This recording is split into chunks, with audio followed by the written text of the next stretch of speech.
Hello there, very good evening and welcome to your Primetime News Bulletin. I'm Shayan Silva. A very good evening, I'm Mahina Bongzo. As usual, we start off with a look at your headlines. The price of bread to increase from midnight today, signs that prices of other bakery products will also increase. The White House urges the government of Sri Lanka to respect the rights of its citizens to freedom of expression. Land where gems were discovered in Kataragam auction for 271 million rupees. And Sri Lanka climbs to the top of the points table in the ODI Tri-Series in Australia. President Mahinda Rajapaksa says that Japanese investors have now got the opportunity to invest in Sri Lanka following the dawn of peace. The president expressed this view when he met a special Japanese Buddhist delegation that arrived in the country this morning.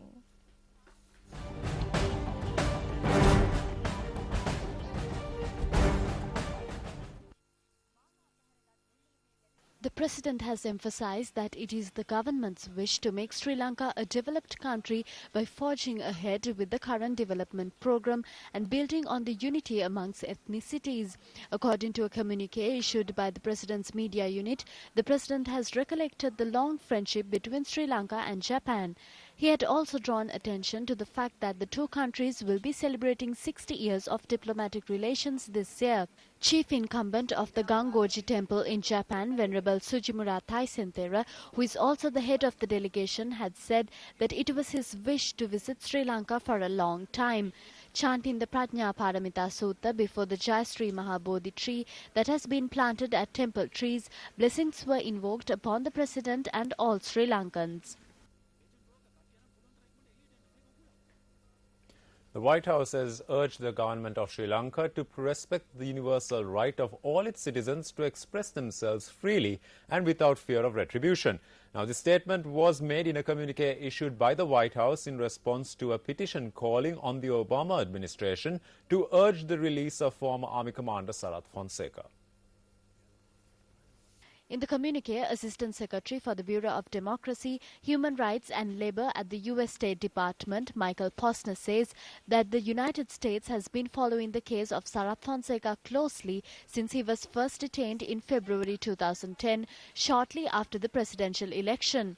However, he also notes that there are important outstanding questions about the manner in which the war against the LTTE was prosecuted by forces under the direction of Fonseca and his political superiors.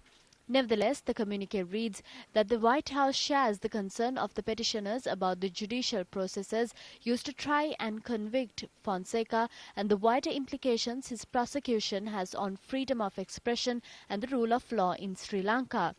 Posner also says that the U.S. is closely following issues that affect the protection of human rights and transparent democratic processes in Sri Lanka.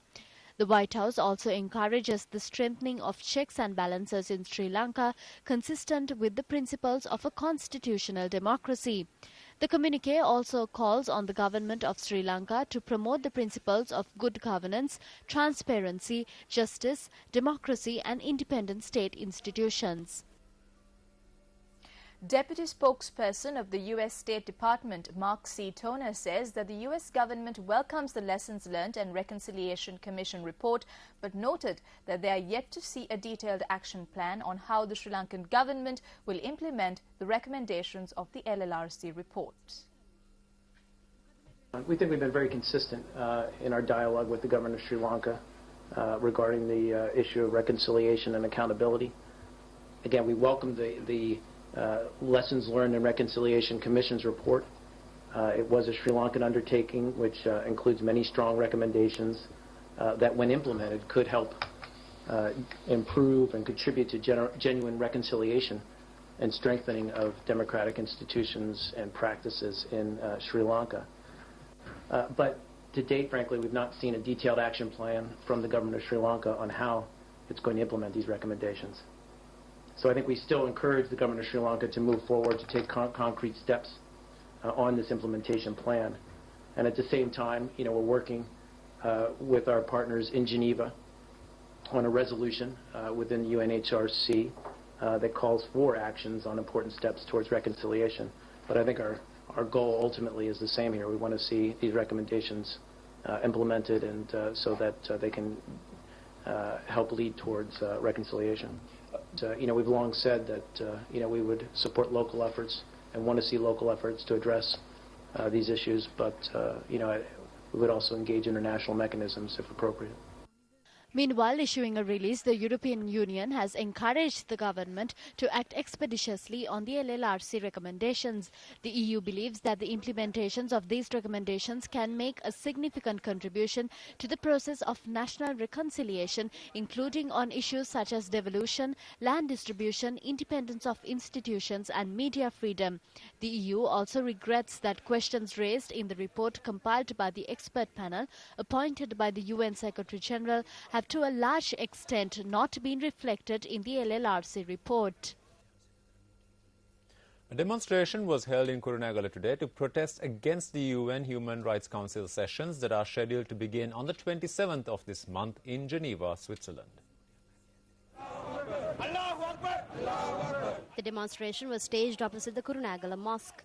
Following afternoon prayers, demonstrators gathered opposite the mosque to voice their protest against decisions that may be taken with regard to Sri Lanka at the UN Human Rights Council meeting. They were also protesting against measures taken by the US against Syria.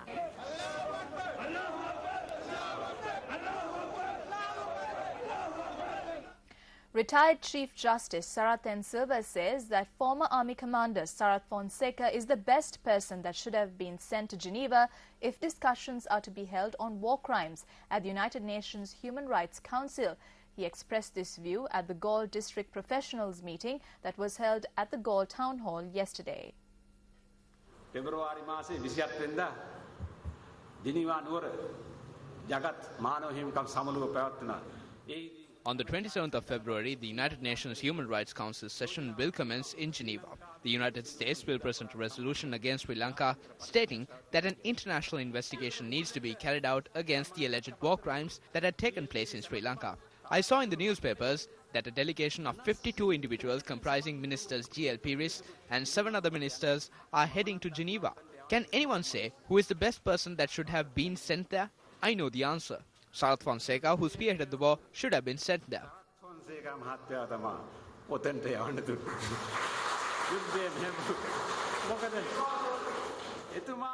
Even I have seen his scars when we went to the Nallur Kovil. If he shows these scars to them and say I fought with a group of terrorists and that they tried to kill me on 3 occasions, and once I even had to hold my intestines in my hands and say that I am still alive and to take me to a hospital, then I think that those charges against war crimes will ease to some extent. The rule of law is applicable internationally and we need to face those charges. යුද අපරාධ ටිකක් ලිහිල් වෙයි. එතකොට මේක ජාත්‍යන්තරවත් මේ rule of law නීතිය ආධිපත්‍ය කියන එක ක්‍රියාත්මක කරනවා. අපි ඒවට මුහුණ දෙන්න ඕන. Minister of State Management Reforms Navin Dissanayake says that the government should improve its economic management policies. The minister made the statement during a function in Talawkale today.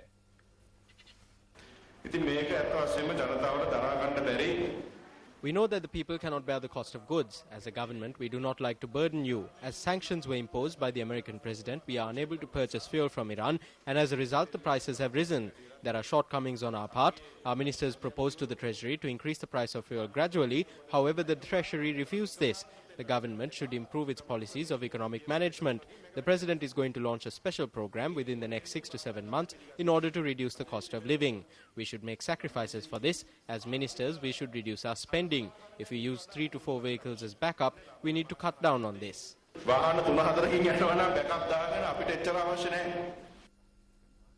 The land in Thammannawa, Kataragama, where blue sapphires were discovered recently, has fetched a record-breaking price of over 270 million rupees in an auction held today.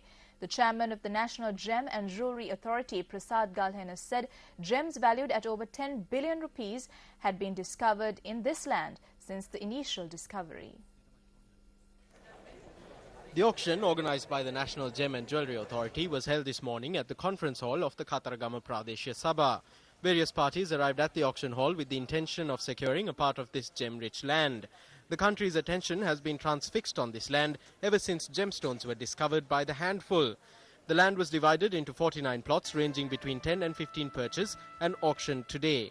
The chairman of the National Gem and Jewellery Authority, Prasad Galhena, said that this was the first time that such a large deposit of blue sapphires had been found in one place in the island. Several prominent business personalities in Sri Lanka were present at the auction held this morning, and conspicuous among them was Sri Lanka's High Commissioner to the Maldives, Dixon Daller. Plots were sold for various amounts ranging from 3.2 million, 5 million, 17 million to 18 million, and the competition became intense when plots 6 and 7 came up for bidding.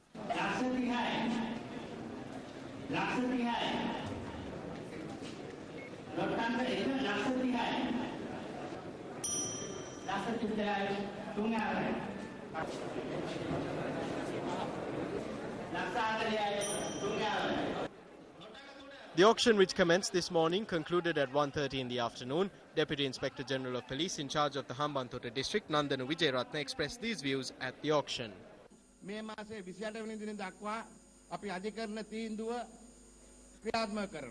We will implement the court order till the 28th of this month. It will be implemented for your own benefit. The court order clearly states that the right of the villagers in Lunugambehera to travel cannot be limited or taken away. These villagers earn their living by farming. Therefore, please don't hinder their day-to-day activities.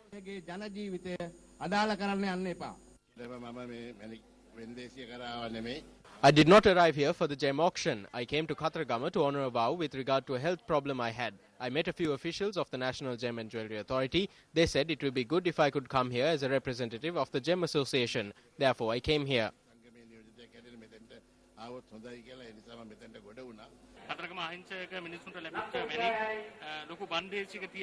This is something like gems which were found by the villagers being put on a plate and auctioned. I think it will be more beneficial if relief can be provided to the villagers. This is a blessing for the villagers in Kathragama. It is luck. There are no risks. That is why I bought it. This gemstone rush commenced with the reconstruction of this section of road across Thammannawa, which runs from Lunugambehera to Kathragama. While tippers were used to bring earth to the area, on the 14th of this month, blue sapphires were discovered in a pile of earth that had been brought. The deposit was identified as a primary deposit. With word getting out about the discovery, people in their thousands began flocking to the area. They started digging for gemstones, and on the direction of the Defence Secretary, the police took measures to declare the area a prohibited zone. Security was subsequently beefed up in the area. Gemologists at the National Gem and Jewellery Authority say that the stones found at the location need not be subject to heat treatment as they possess a naturally beautiful colour. On the 18th of this month, the Department of Government Information issued a statement saying that the land would be auctioned today in a manner that would allow as many people as possible to make use of it. Construction work on the much-debated luxury hotel at Golf Face began this morning. Work commenced under the auspices of Minister of Economic Development, Basil Rajapaksa. The hotel will be constructed facing the Golf Face Green. The authorities expect a total of $408 million to be invested in the 30-story hotel, which will consist of 661 rooms as well as a conference hall. An international hotel chain purchased 10 acres for this venture in January last year. Construction of the hotel is to be completed in 2015. The same hotel chain also plans to construct a hotel in Hambantota on a 145-acre plot of land. Meanwhile, construction work on another hotel commenced today under the auspices of Minister Basil Rajapaksa in Vallavatta.